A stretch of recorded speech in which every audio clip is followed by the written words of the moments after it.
দুর্দান্ত স্বাদের একটা রেসিপি নিয়ে এসেছি আমি মা মেয়ে ঘরোয়া ব্লগ। তাই ঘরোয়া ব্লগ থেকে এই রেসিপিটা আপনাদেরকে উপহার দেওয়া হয়েছে। তাই আজকের রেসিপিটা কেমন লাগলো আমাকে কমেন্টের মাধ্যমে জানাবেন। পুঁই শাকের ডাঁটা আর পাঙ্গাস মাছ, কাঁঠালের বিচি আর পুঁই শাক দিয়ে একটা দুর্দান্ত স্বাদের একটা রেসিপি আপনাদের সাথে উপহার দিচ্ছি বা আপনাদের সাথে শেয়ার করেছি। আসসালামু আলাইকুম, সবাই কেমন আছেন? আপনাদের সাথে আছি আমি মা মেয়ে ঘরোয়া ব্লগ। দূরে এবং কাছে আমার প্রাণ প্রিয় ভাই ও বোনের, আপুরা, বন্ধুরা যে যেখানে আছেন, আশা করি সবাই ভালো আছেন, সুস্থ আছেন এবং নিরাপদে আছেন। আপনাদের ছোট বড় সবার দোয়া এবং ভালোবাসা আলহামদুলিল্লাহ আমিও আমার ফ্যামিলির সবাইকে নিয়ে ভালো আছি। তাই এই তো একটি রেসিপি নিয়ে চলে আসছি।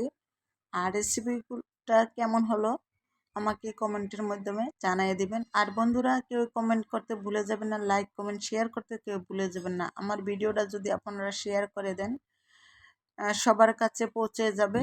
আর যদি লাইক দিয়ে ভিডিওটা দেখেন তাহলে অনেকটা উপকারে আসবে। তা এত যে দুর্দান্ত স্বাদ লাগে, আর যখন খেয়েছি তখন বুঝতে পেরেছি। আর যারা না খেয়েছেন তারা জলদি করে এরকম একটা রেসিপি বানান, চটজলদি করে এরকম একটা রেসিপি বানায়া আপনারা খান। খাওয়ার পরে খুবই টেস্ট লাগবে, অনেকটা মজা লাগবে। আর আপনার খাওয়ার পরে আমাকে আবার জানাবেন আমার বন্ধুরা। এই তো দেখেন আমার রেগুলার সাদা তেল, আদা, রসুন, মশলা সব কিছু দিয়ে একটু পানি দিয়ে আমি প্রতিদিনের মতোই আমি মশলাটা কষিয়ে নিলাম। আর আজকে আমি মাছটা ভাজবো না, না ভেজে তারপরে রান্না করব। কারণ হচ্ছে আমি তো সব সময় মাছ ভেজে রান্না করি, কিন্তু আমার বন্ধুরা আমার ভিডিওতে দেখেন, যারা প্রতিদিন নিয়মিতভাবে আমার ভিডিও দেখেন তারা কিন্তু জানেন যে আমি যে কোনো মাছ আমি ভেজে রান্না করি। ভেজে রান্না করলে অনেকটা মজা পাওয়া যায়, তাই সেজন্য। আর এই তো দেখেন আজকে আর মাছটা ভেজে নিলাম না, কাঁচাই রান্না করব, যেহেতু স্বাদের জন্য। আর যদি আপনারা এরকম করে একটা রেসিপি খান তাহলে দেখবেন মুখে স্বাদ লেগেই থাকবে, বারবার ইচ্ছা করবে যে এরকম একটা রেসিপি বানানোর জন্য। কারণ হচ্ছে আমি কিন্তু আগে খেতাম না, পুঁই শাকের ডাঁটাও খেতাম না, শুধু মাঝখান থেকে শাকটা নিতাম আর নরম ডোগাটা নিতাম।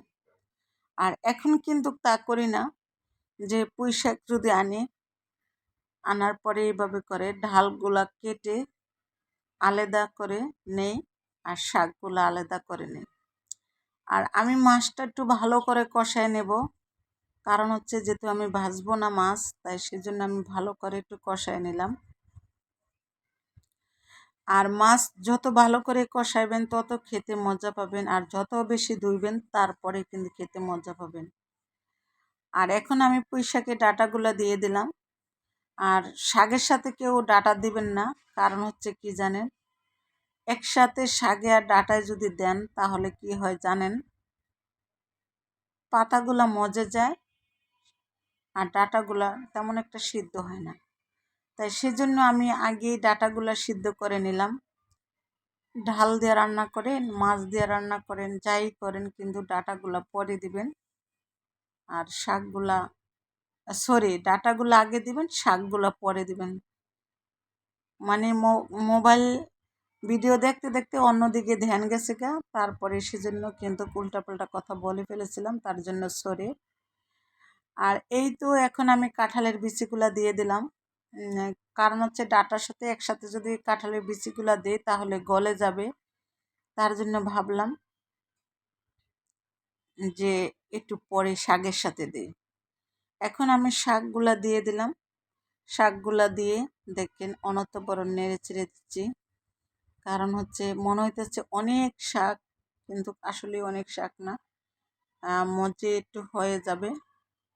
এখন আমি একটা ঢাকনার সাহায্যে ডেকে নিলাম, তারপরে কিছুক্ষণ পরে ঢাকনাটা তুলে নিলাম।